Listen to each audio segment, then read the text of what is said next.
Bondoukou abrite depuis hier la 4e édition des Journées nationales de valorisation de l'agriculture, des ressources animales et halieutiques. L'objectif est affiché, maintenir l'agriculture comme moteur de l'économie ivoirienne. Le Centre africain de management et de perfectionnement des cadres a achevé sa session extraordinaire. La rencontre a réuni pendant 2 jours à l'Université Félix Houphouët-Boigny de Cocody les ministres de l'Emploi des pays membres de l'organisation. Le ministre du Commerce, de l'Artisanat et de la Promotion des PME, Jean Le Bihan, vient de visiter le chantier du nouveau site devant accueillir les artisans ferrailleurs de la Casse d'Ayamé, situé dans la commune d'Abobo en Dautré. Ce site est bâti sur une superficie de 16 hectares. Bonsoir à tous. Merci de choisir le journal de RTI1 pour vous informer. À suivre également dans cette édition, la page culture. Notre invitée est Santé Iol, chanteuse, auteure, compositeur, interprète. Elle est aussi la fondatrice du premier centre de formation artistique pour non-voyants en Afrique. Pourquoi un centre artistique pour non-voyants? Comment des non-voyants apprennent-ils à chanter, à danser, à faire du théâtre? Notre invitée répondra à toutes ces questions dans quelques instants. Avant la page culture, prenons la direction de Bondoukou qui abrite depuis hier la 4e édition des Journées nationales de valorisation de l'agriculture, des ressources animales et halieutiques. L'objectif est clairement affiché, maintenir l'agriculture comme moteur de l'économie ivoirienne, et ces journées qui se déroulent en présence du président de l'Assemblée nationale ont pour thème croissance démographique et défis de la sécurité alimentaire en Côte d'Ivoire. Léon Brou est notre envoyé spécial. Exposition de produits agricoles, animaux et halieutiques, puis défilé d'associations et groupements coopératifs, chacun pour présenter la spéculation, objet de son travail. Bondoukou érigé en capitale de l'agriculture, des ressources animales et halieutiques, pas seulement le temps de la valorisation de ces deux secteurs et leurs acteurs, le Zanzan constitue de tout temps l'un des greniers du pays. Nos parents sont avant tout des cultivateurs pour qui l'autosuffisance alimentaire est le premier pas vers la liberté. Ainsi, chaque village, chaque hameau est-il entouré de champs où abondent les cultures d'igname, de taro, de maïs, de manioc, de bananes. 20 000 tonnes, respectivement pour l'igname et l'anacade par exemple. La production agricole du Zanzan reflète l'effort national, mais des actions concertées méritent d'être engagées, encore que le pays aspire à l'autosuffisance alimentaire. Solution pour l'AVA, l'Agence de valorisation de l'agriculture, un partenariat avec l'Assemblée nationale.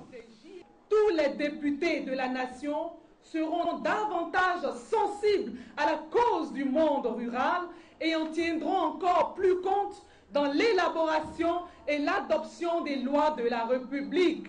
Cette collaboration est plus que nécessaire, souligne le chef du Parlement. Monsieur le ministre de l'Agriculture, Monsieur le ministre des Ressources animales et halieutiques, je veux ici dire que l'Assemblée nationale soutiendra l'agriculture en Côte d'Ivoire et partant vos départements ministériels pour que dans son rôle et sa mission de votation des lois, l'agriculture soit à l'esprit des députés.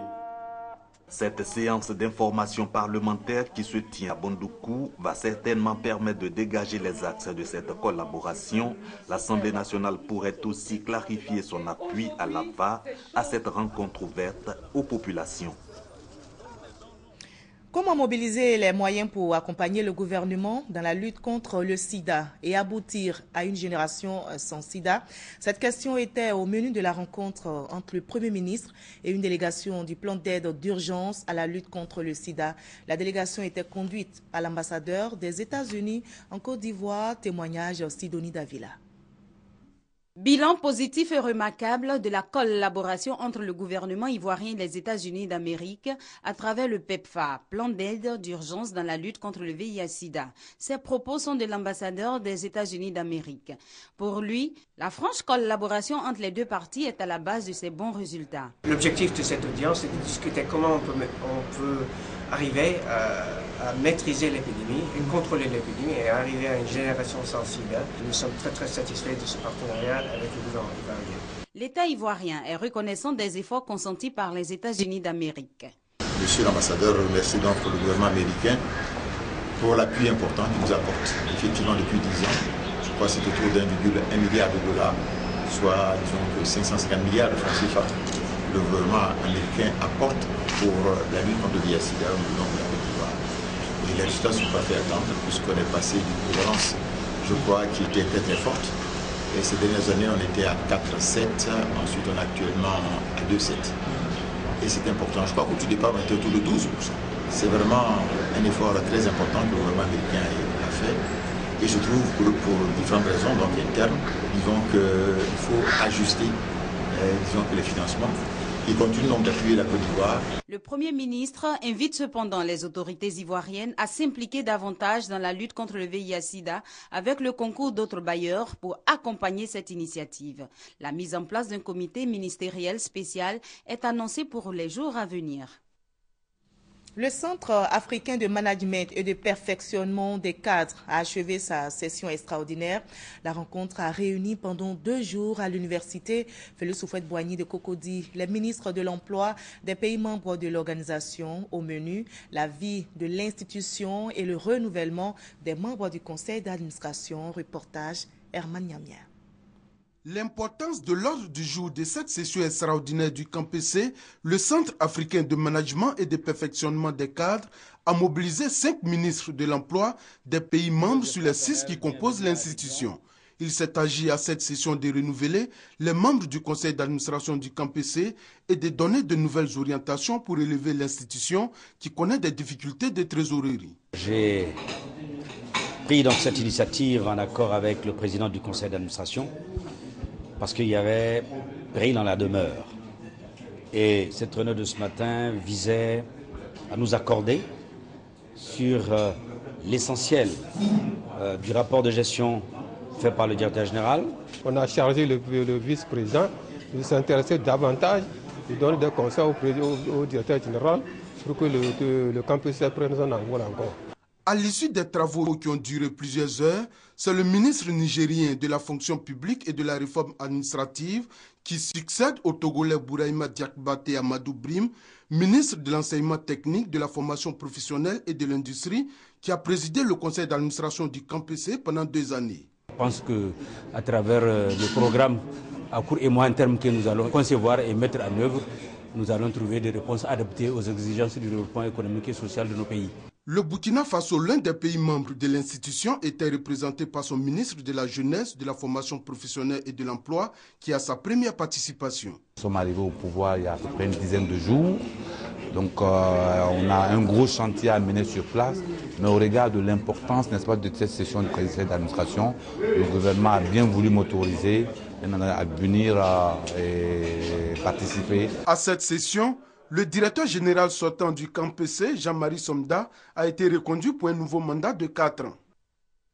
L'Agence d'études et de promotion de l'emploi vient d'organiser une rencontre sur le travail décent. Cette rencontre a réuni des experts nationaux et internationaux. Leur objectif, assurer un bon suivi et une bonne évaluation des progrès accomplis concernant le travail décent. Il s'agit également de renforcer les capacités des acteurs du système d'information sur le marché du travail. Les explications de Grace Kando. Le gouvernement de Côte d'Ivoire a placé la question de l'emploi au centre de ses priorités. Plusieurs séminaires et ateliers sont donc organisés sur le sujet. Des enquêtes d'envergure nationale sont faites en vue de saisir les profils du secteur de l'emploi. Pour ce faire, il faut connaître les indicateurs qui caractérisent le travail décent et leur évolution, d'où cet atelier de validation du profil pays du travail décent. On n'avait pas une bonne lecture de la situation du chômage en Côte d'Ivoire. On parle de chômeur sans véritablement savoir qui est chômeur, qui ne l'est pas, selon les normes internationales. Il fallait donc lancer cette enquête pour pouvoir, avec des indicateurs précis, des indicateurs reconnus et acceptés par donc les instances internationales, et regarder le marché du travail pour distinguer qui travaille et qui ne travaille pas. Et surtout pour ceux qui ne travaillent pas, quelles sont les actions qu'il faut mener pour leur permettre d'avoir du travail. Des enquêtes ont été réalisées en 2012 en 2013 aussi, et d'autres enquêtes vont être en cours.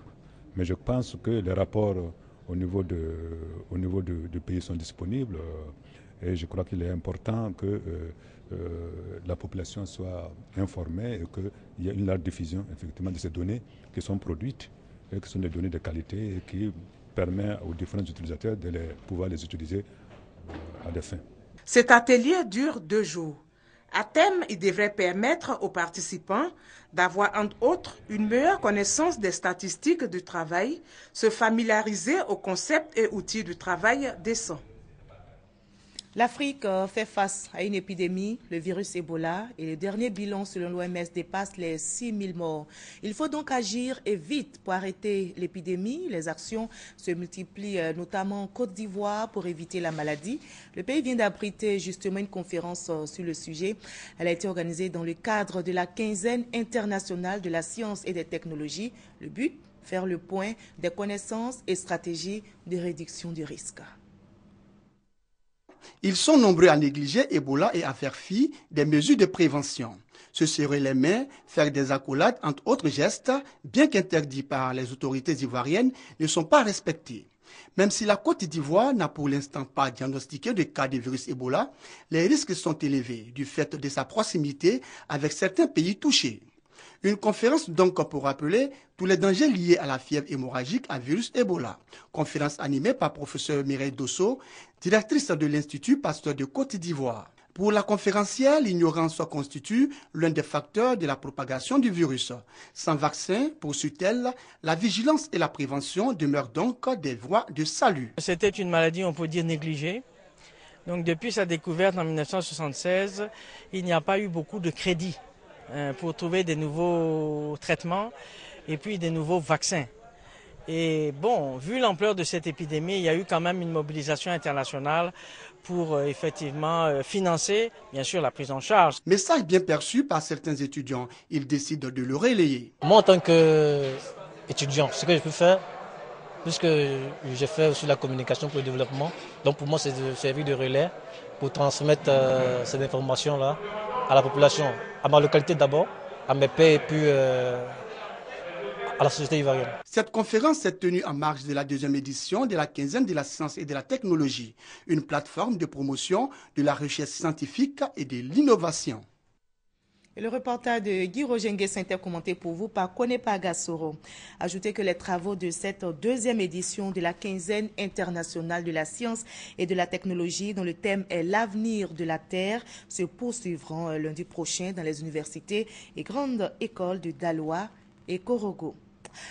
La lutte est aussi engagée contre le sida. Le regroupement des entreprises du secteur du pétrole et du textile vient d'organiser une rencontre à la Bourse du Travail à Trècheville pour sensibiliser les travailleurs. Le reportage de Guillaume Zéré et Serge Gongomé.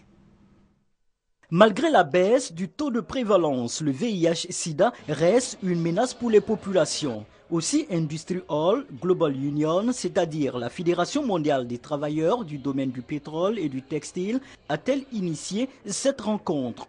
Une rencontre pour sensibiliser tous les travailleurs de ces secteurs. Les objectifs sont de réaffirmer les engagements des entreprises dans la lutte contre le VIH-Sida, aider le comité des entreprises à redynamiser leurs efforts pour atteindre vraiment les objectifs zéro que s'est fixé l'ONU-SIDA. D'habitude, c'est dans les sociétés, chaque société organisée avec l'aide industrielle. Mais cette fois-ci, on a décidé de se regrouper ensemble. Au menu de cette journée, qui a réuni plus d'un millier de participants, une exposition, une projection de films, mais surtout la première conférence multisectorielle sur la santé et l'environnement.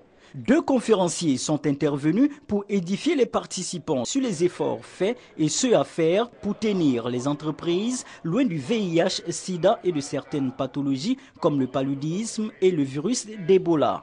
Les responsables d'entreprises étaient aux côtés de la fédération pour cette journée de sensibilisation. Le sida est aujourd'hui une maladie de santé publique et donc les malades du sida ont besoin de la solidarité de tout le monde pour pouvoir vivre avec cette pandémie.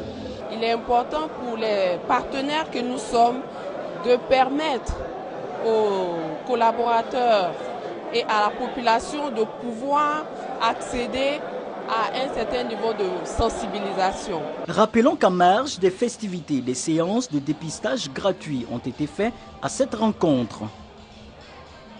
Le commandant supérieur de la gendarmerie vient de s'entretenir avec 300 gendarmes. Ces gendarmes auraient manifesté, semble-t-il, selon certains quotidiens parus cette semaine. Mais qu'en est-il exactement? Qu'est-ce qui s'est passé? Élément de réponse avec notre reporter Hamza Diaby.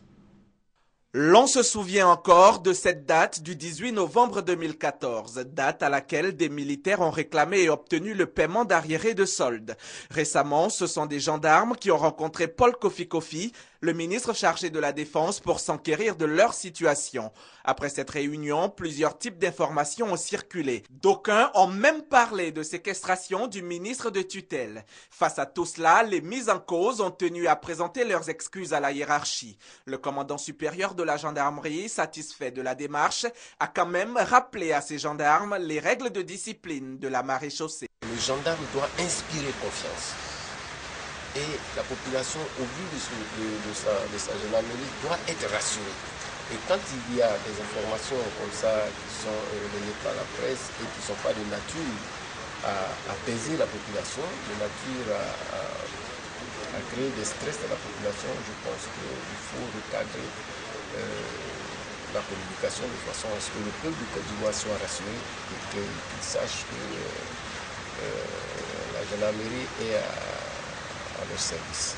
Ces gendarmes sont au nombre de 295. Ils sont issus des accords de Pretoria, confirmés par ceux de Ouagadougou. Ils ont intégré la gendarmerie nationale en 2011 à l'issue de la crise post-électorale. Après une année de formation, c'est en 2012 qu'ils ont été déployés sur le terrain.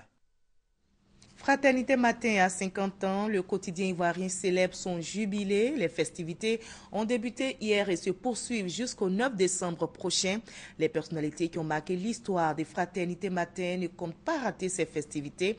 Elles ont été approchées par nos reporters, 50 années déjà écoulées, mais les souvenirs sont encore là. Écoutons leur témoignage dans ce reportage d'Issaïo et Patricia Omouetia. Le quotidien de service public Fraternité Matin célèbre ses noces d'or. Fraternité Matin demeure un journal de service public. Des témoignages avec des pionniers. Le seul quotidien colonial qui était ici, il s'appelait Abidjan Matin. Nous n'avons pas hérité d'Abidjan Matin. Il se trouvait boulevard de Marseille, très loin d'ici. Nous n'avons pas eu une seule ligne d'archives d'Abidjan Matin. Nous avons créé ce journal entre 4000. Je dois m'arrêter sur un moment de grande satisfaction dans cette maison, c'est la création d'Ivoire Soir, le premier quotidien qui paraissait l'après-midi dans toute l'Afrique francophone. Et le slogan c'était Ivoire Soir 13h.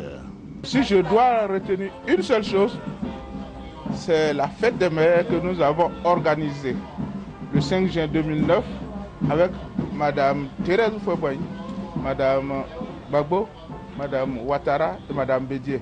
Ce jour-là, nous avons fait signer à toutes ces dames la déclaration que nous avons derrière nous, déclaration des dames de cœur, mères de paix. C'était un appel en faveur de la paix, de la réconciliation en Côte d'Ivoire. Toutes les entreprises qui naissent n'atteignent pas forcément les 50 ans. Donc c'est le lieu de saluer toutes les personnes, toutes les autorités qui ont eu l'initiative, et puis les générations qui ont suivi, qui ont eu le souci de sauvegarder le patrimoine mis en place par les pionniers. Conscient que le service public déborde d'énormes potentialités, Fraternité Matin s'est rapidement mis en phase avec l'ambition du président de la République de construire une administration performante au service de l'intérêt général. Voilà, et je rappelle que Fraternité Matin a été créée donc le 9 décembre 1964.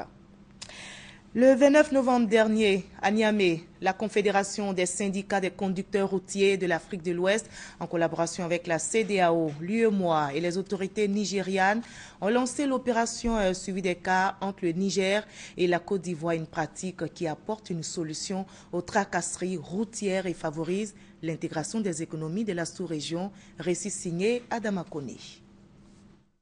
Et de 3 pour l'opération de suivi des cas inter-États de voyageurs. Après la Côte d'Ivoire et le Bénin, c'est le Niger qui fait un pas en faveur de la libre circulation des personnes et des biens selon les textes communautaires ouest-africains. Les autorités nigériennes ont accepté cette opération de facilitation du transport routier entre le Niger et la Côte d'Ivoire via le Burkina Faso. Ce programme vise à assurer la facilitation des échanges et la libre circulation des personnes et des biens grâce à l'élimination des barrières non tarifaires sur les corridors et de parachever l'union douanière tout en rapprochant la région du marché international. C'est pourquoi la Commission de l'UEMOA encourage l'initiative visant au respect des dispositions des textes communautaires. Le suivi des cas consiste à s'assurer de la régularité des pièces des voyageurs et des transporteurs au départ du car. Un scellé est alors posé. Le voyage s'effectue ainsi en toute fluidité jusqu'à destination. L'opération de suivi des cars est soutenue par la police, la gendarmerie, les douanes et les eaux et forêts. C'est une initiative de la Confédération des syndicats des conducteurs routiers de l'Afrique de l'Ouest, CSCRAO. Le ministre du Commerce, de l'Artisanat et de la Promotion des PME, Jean Le Bihan, vient de visiter le chantier du nouveau site devant accueillir les artisans ferrailleurs de la Casse d'Agamé, située dans la commune d'Abobo, en Dautré. Ce site est bâti sur une superficie de 16 hectares et devrait accueillir plus de 3000 artisans ferrailleurs. Le témoignage de Francis Boifo. Casse d'Agamé, ce sont des artisans inquiets que nous avons trouvés ce jeudi. Ils ont été sommés de déguerpir ce site pour faire place à la construction de la nouvelle gare routière. Destination, la nouvelle Casse de Ndotré dans la commune d'Abobo. On a marchandises des gens ici. Si on veut quitter brusquement, vraiment, c'est pas bon. On aimerait que l'État nous aide pour nous donner au moins du transport pour qu'on puisse transporter les marchandises pour pouvoir partir. On n'a pas l'argent. Plus de 3000 box ont été recensés. Les ferrailleurs d'Adjamé s'interrogent sur le coût des magasins de la nouvelle Casse de Ndotré. Ce que je demande à l'État, ils n'ont qu'à nous donner le magasin à un prix favorable pour ne pas qu'on va se retrouver demain dans la rue parce que si on ne pourrait pas payer les magasins, ça serait compliqué. Sur le nouveau site, les travaux avancent. Le ministre du Commerce, de l'Artisanat et de la Promotion des PME s'y est rendu pour le constater. C'est une casse qui se veut moderne, en tout cas par rapport à celle sur laquelle ils sont installés qui est précaire. Ici, il y aura toutes les commodités pour accueillir la casse. Donc nous construisons des box qui sont plus grands que ceux qui les accueillent actuellement. Jean-Louis Billon s'est voulu rassurant sur les mesures prises par le gouvernement pour favoriser l'installation des artisans d'Adjamé à Abobo. On a déjà vu avec les différents présidents de la casse pour prévoir une enveloppe pour ce déménagement. Donc c'est effectivement prévu, il ne faut pas qu'ils s'inquiètent. Nous allons déjà terminer les travaux, évaluer avant de fixer les loyers. Selon les prévisions, plus de 2000 magasins devraient être disponibles à compter du 15 décembre prochain pour accueillir la première vague d'artisans à la nouvelle Casse d'Abobo Ndotré. Le ministre Jean-Louis Billon demande aux entrepreneurs d'accélérer les travaux pour rendre la nouvelle Casse de Ndotré fonctionnelle dans 11 jours. Le ministère des Eaux et Forêts et l'agence de coopération allemande GIZ ont mis à la disposition des établissements scolaires des départements de Soubré et Guiglo des milliers de plants forestiers. Ils invitent ces élèves à reboiser pour restaurer la forêt dans le département. Thérèse Tapé-Yoboui. Ce sont 9 parcelles d'une superficie totale de 22 hectares et 4 pépinières forestières d'une capacité totale de 115 000 plants qui ont été remis aux différents comités de gestion des établissements scolaires des départements de Soubré, Méagui, Guiglo et Taï.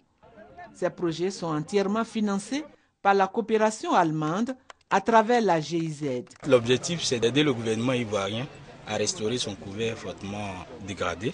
Et on s'est dit, si on a du matériel végétal de qualité, avec une grande diversité, on peut essayer de reconstituer le couvert forestier ivoirien. La cérémonie de réception des plans a été présidée par l'inspecteur technique, au colonel Anatole Kwasi Yao, représentant le ministre des Eaux et Forêts. Le chef du projet, une école 5 hectares de forêt, le commandant Apata Yavo, a saisi cette occasion pour lancer un appel citoyen à tous les partenaires de la Côte d'Ivoire et à toutes les entreprises afin qu'ils s'impliquent pleinement dans ce projet dont la finalité est de mobiliser 1200 écoles pour réaliser 6000 hectares de reboisement en milieu scolaire. À travers ce partenariat, nous voulons que la responsabilité sociétale des entreprises ivoiriennes soit engagée afin que chacun prenne sa part dans ce processus pour redorer le blason de la reconstitution du couvert forestier ivoirien. Les directeurs régionaux de l'éducation nationale et de l'enseignement technique de Soubré et de Guiglo, dont les écoles sont les bénéficiaires de ces parcelles et de ces pépinières, ont marqué leur engagement total pour la réussite de ce projet important pour l'école en Côte d'Ivoire. La direction du foncier rural fait le bilan de ses activités à mi-parcours. Elle a expliqué au public l'enjeu de son projet dénommé Projet de sécurisation du foncier rural. On en sait plus avec Abou Sanogo. À 3 mois de sa clôture, l'opération de sécurisation du foncier rural dans les zones d'Agboville, à Bengourou, à Nibilekrou, Daloua et tout le peuple piétine. Le taux de réalisation est de 14% pour la délimitation des territoires de village et 34% pour les parcelles individuelles. L'objectif au départ du projet le 22 août 2013 était de délimiter 136 territoires de village et de délivrer des certificats fonciers sur une superficie cumulée de 28 000 hectares. Afin de booster l'opération, la direction du foncier rural a réuni toutes les parties prenantes. L'atelier a identifié comme facteur de contre-performance l'ignorance des populations par rapport à la loi sur le foncier rural, la faible implication des acteurs, des problèmes techniques, le retard dans le versement des appuis financiers. Le directeur du foncier rural, Delbé Zirignon, a demandé une forte implication des acteurs et une sensibilisation plus accrue des populations pour la réussite du projet au 22 février 2015. Ce sera, selon le directeur, une source de motivation pour l'Union européenne qui a financé le projet à hauteur de 1,3 milliard de francs CFA, à accompagner la phase nationale de sécurisation du foncier rural. Le directoire du Rassemblement des oufouettistes pour la démocratie et la paix, de nouveau réuni après 3 années d'inactivité pour préparer les échéances électorales, le nouveau directoire du RHDP a été présenté. C'était en présence de notre reporter Sidonie Davila. Après 3 années de pause, le directoire du RHDP, le Rassemblement des oufouettistes pour la démocratie et la paix, veut repartir de plus belle. Selon le directoire, les nouveaux défis qui attendent le RHDP appellent les oufouettistes à des changements majeurs dans la représentation des partis politiques composant l'Alliance. Dorénavant, il y a un texte, un règlement intérieur qui définit très bien les fonctions, l'organisation. Donc nous avons un bureau dans le directoire, c'est qu'il y a une innovation. Et un secrétariat technique qui assiste le directoire et des commissions. Avec un objectif commun, celui de soutenir la candidature du président Alassane Ouattara pour la présidentielle de 2015, la contribution effective de l'Alliance des oufouettistes s'avère importante. L'une des missions politiques les plus importantes, c'est nous attaquer à la réélection du président de la République. Dès que les coordinations locales seront mises en place, que la machine du directoire sera réunie, la mission politique, c'est, disons, l'atteinte de cet objectif, ensemble, main dans la main. Toutes les instances, tous les membres au grand complet, 104, sont réunis pour pouvoir relancer la machine. Désormais, le RHDP est vraiment debout. En 2010, quand nous arrivions, nous sommes arrivés comme alliés du RHDP. Nous sommes donc désormais membres à part entière donc, du RHDP. Nous sommes pleinement d'accord, en phase avec les résolutions qui ont été prises ici. Aujourd'hui, l'actualité nous oblige à nous remettre au travail. Il est important que nous nous retrouvions pour aborder le terrain avec une stratégie bien élaborée. Une stratégie qui commence par l'installation des coordinations locales sur toute l'étendue du territoire pour le rayonnement du RHDP, comme l'a annoncé le président du directoire, Maurice Kakoudi-Kikaou. Et en sport à présent, on connaît désormais les adversaires de la Côte d'Ivoire pour le mondial de football féminin. Les éléphantes sont logées dans la poule B avec la Norvège, la Thaïlande et l'Allemagne.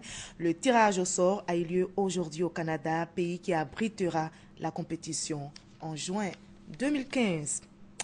Et le SOE Sport de San Pedro, champion de la Côte d'Ivoire, a perdu la Coupe de la Confédération africaine de football à moins d'une minute de la fin du match. Elle a été battue aujourd'hui par le club égyptien Al Ahly, 1-0. Une petite seconde d'inattention dans les derniers instants et ce sont 95 minutes d'effort qui s'effacent sans fruit. Et pourtant, le COE Sport de San Pedro aura tenu face au géant Halali. Mais fort de ses 20 compétitions de haut niveau, le national d'Égypte a joué d'expérience. Une première période assez équilibrée. La seconde, par contre, est légèrement dominée par les Égyptiens et les nombreux ratés de AK6 et ses amis n'arrangent pas les choses. Imposant sur de nombreuses occasions tout au cours du match, Bowo Sylvain n'a pas pu faire échec à la dernière tête égyptienne, signée Imed Metab. Coup de massue pour les Seweke qui ont rêvé et ont fait rêver la Côte d'Ivoire. Eugène Diomandé et ses poulains ne réussiront pas l'exploit. Ils auront toutefois le mérite d'avoir ramené le football ivoirien dans l'élite continentale des clubs.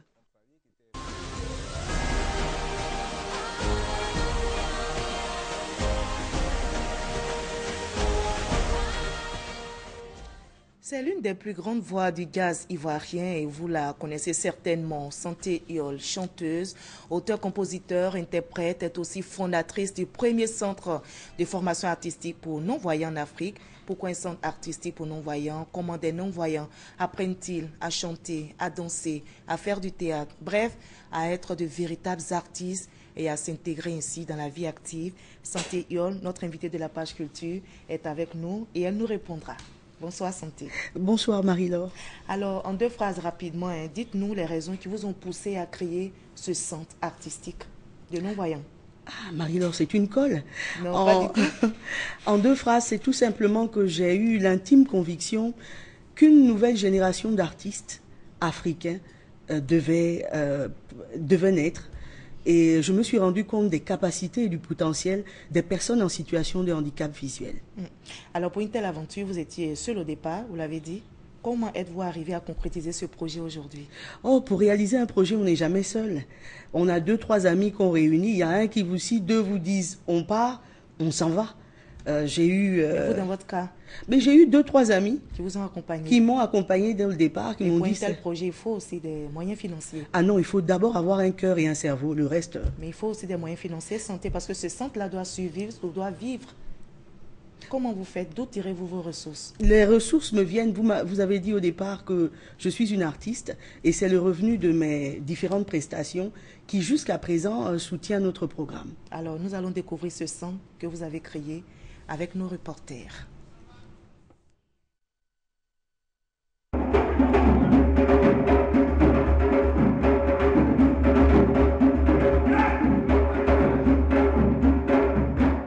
Eux, ce sont les handicapés visuels du centre artistique Zoé. Leur slogan, perdre la vue, ce n'est pas perdre la vie.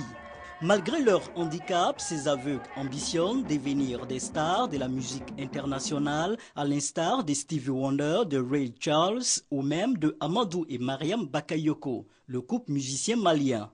Toute personne non-voyante a une petite notion de la musique. Malgré mon handicap et avec les cours qui sont donnés ici, moi je compte devenir un professeur de musique international. La guitare, le piano, la batterie ou même la percussion n'ont aucun secret pour ces passionnés du 7e art. Nous, c'est la compagnie 4216. Une compagnie composée de personnes en situation de handicap. Nous évoluons 2 à 2.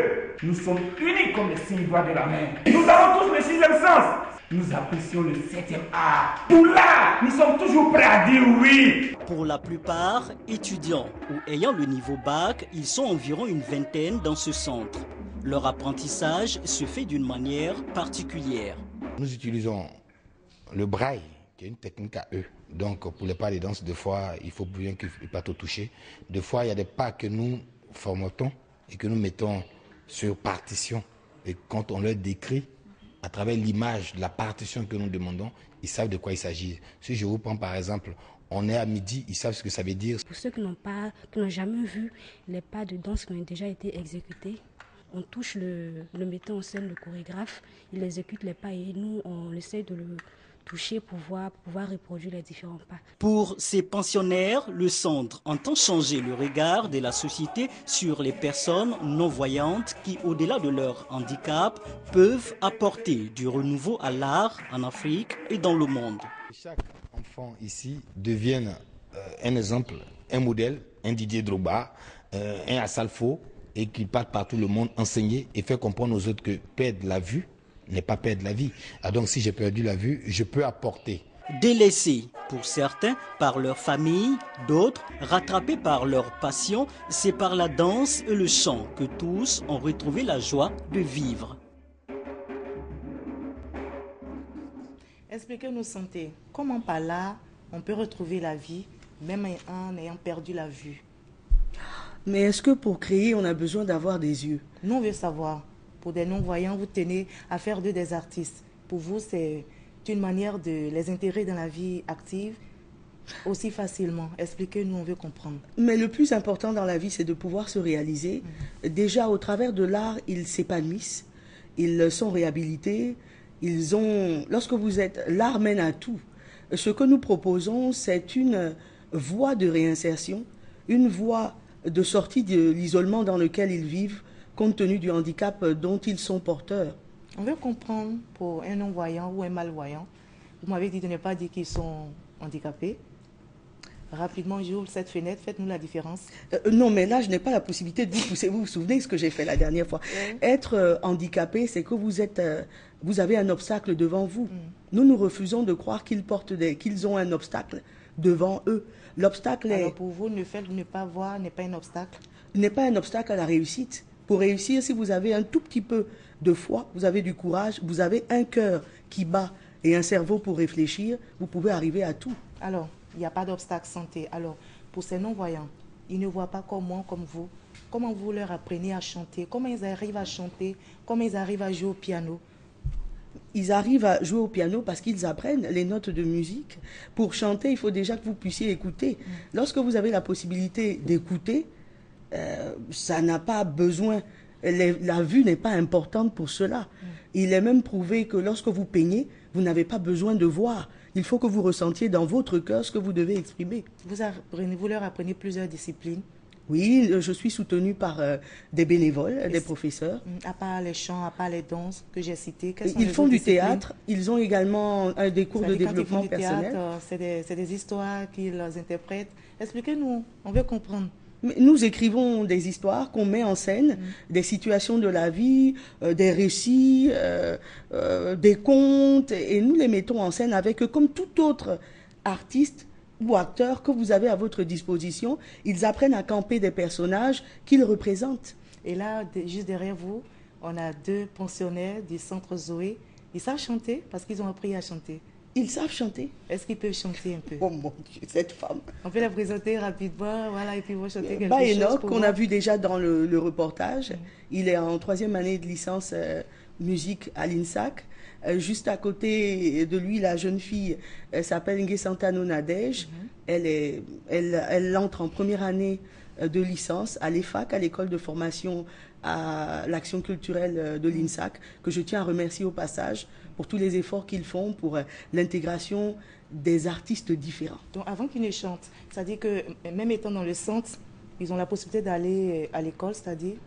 Oui, ils ont la possibilité. S'ils en ont la volonté, nous avons la possibilité de les aider à s'inscrire, à suivre un cursus scolaire normal. On va vérifier maintenant ce que vous avez dit. Qu'est-ce qu'ils apprennent? On va voir avec quelque chose qu'ils vont fredonner maintenant. Peut-être avec vous aussi, Santé. Rapidement, quelques secondes.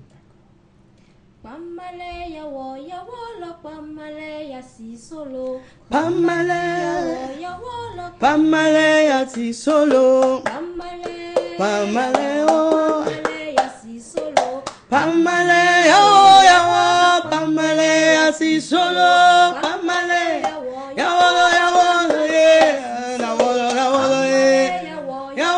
pamale ya si solo.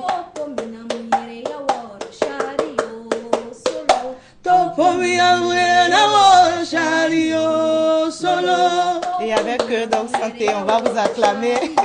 On va faire un tour, je pense, dans ce centre Zoé. Alors, Santé, vous ambitionnez créer, je ne sais pas si c'est déjà fait, un orchestre avec tous ces non-voyants. Ils sont au nombre de combien? Nous avons une vingtaine. Une vingtaine. Et vous entendez créer un orchestre? Mais ils sont déjà en orchestre, ils travaillent avec des instruments africains et nous travaillons avec des instruments modernes. D'accord. Très rapidement, Santé, vous savez, les personnes en situation de handicap parlent très souvent de leurs difficultés à s'insérer dans la vie active. Vous qui les côtoyez depuis des années, qu'en dites-vous? Oh, je pense qu'on a oublié de regarder l'autre. Ils sont comme tout le monde. Le seul point, c'est qu'ils sont porteurs d'un handicap apparent. Nous en avons tous au quotidien. Ils sont comme tout le monde. Vous dites que nous en avons tous au quotidien. Moi, je ne sais pas, peut-être vous avez peur du noir. C'est un handicap. D'accord. Peut-être que vous avez... d'autres personnes n'arrivent pas ils sont timides. C'est un handicap. Vous n'arrivez pas à vous exprimer. Vous bégayez. Donc pour vous, il faut changer le regard. Le regard que nous avons, le regard de la société sur eux doit changer parce qu'ils ont leur part à apporter. Autrement, qu'en serait-il de leur rapport à la société? Alors quelles sont les propositions que vous faites? Nous croyons que les arts, ils devraient être accompagnés pour faciliter leur réinsertion, faciliter leur épanouissement déjà personnel, leur permettre d'être un peu plus promus. L'ouverture, l'accès à la culture est très difficile pour eux parce que nous ne faisons pas des marches, nous ne prévoyons pas d'avoir un auditoire en situation de handicap dont ils ne peuvent pas avoir accès à tout ce qui est artistique, ce qui est bien dommage. Ils ne lisent pas beaucoup, ils ont des problèmes de vocabulaire pour ça. Et nous ne nous approchons pas d'eux. Vous avez besoin de moyens, même si vous dites que par ce que vous faites, vous arrivez à vous occuper de ce centre. Il y a des moyens qu'il faut. Nous avons besoin de moyens, Marie-Laure. Nous avons besoin de moyens financiers. Nous avons besoin de matériel. Nous avons surtout besoin d'un espace un peu plus grand parce que la demande est grande. Vous avez dit tout à l'heure que nous avons fondé le premier centre de formation artistique pour non-voyants d'Afrique. C'est-à-dire que nous avons des demandes de la sous-région et de toutes parts sur le continent. Je pense que l'État est avec vous et l'État vous soutient. Merci beaucoup, Santé, en tout cas, d'avoir été avec nous sur ce plateau. Et merci également à nos pensionnaires du Centre Zoé qui nous ont gratifié de leur très belle voix. Merci beaucoup, Santé. Merci beaucoup. C'est la fin de cette édition. Merci à vous tous de votre attention. Notez qu'aucune situation de handicap, vous l'avez entendu, ne doit nous freiner dans notre élan, nos ambitions. Quand on est déterminé, on obtient toujours d'excellents résultats. Bonne soirée sur RTI 1 à 23h. Retrouvez Hamza Diaby pour le dernier journal.